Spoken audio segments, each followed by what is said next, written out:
নদীর ঘাটে দীর্ঘ অপেক্ষার প্রহর, তারপর নৌকায় প্রায় ঘণ্টাখানেকের নদীপথ পাড়ি দিয়ে যাতায়াত করতে হয় এপার ওপার।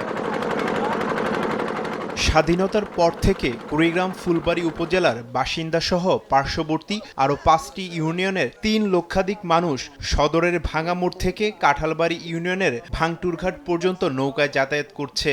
ধরলা নদীর উপর থেকে সেতু না থাকায় জরুরি চিকিৎসা সেবা ও পণ্য আনা নেওয়ায় চরম ভোগান্তিতে স্থানীয়রা। সকালে আসছে ঘাট প্রায় ১.৫-২ ঘন্টা বসে থেকে পার হচ্ছেই, আবার যে আসলাম কতক্ষণ দেরি বসি, আল্লাহ লোকের কোনো যোগাযোগ নেই। ছেলে মেয়ে সবার লেখাপড়া, স্কুল মাদ্রাসা যাওয়া অনেক কষ্ট ধরলাটার কারণে। হার্ট অ্যাটাক বা এই ধরনের কোনো বা গর্ভবতী মহিলা এই নদী পার হইতেই যদি ১-১.৫ ঘন্টা ২ ঘন্টা যায়, তাহলে রোগীর কি অবস্থা হয়? বৃষ্টি হলে আমার ওই দিকের লোক সবার খুবই সুবিধা হবে।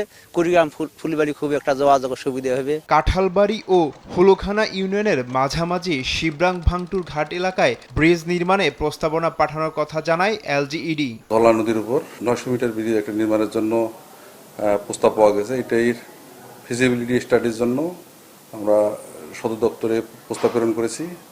ফিজিবিলিটি স্টাডি হলে এই ব্রিজটি নির্মাণ করা যেতে পারে।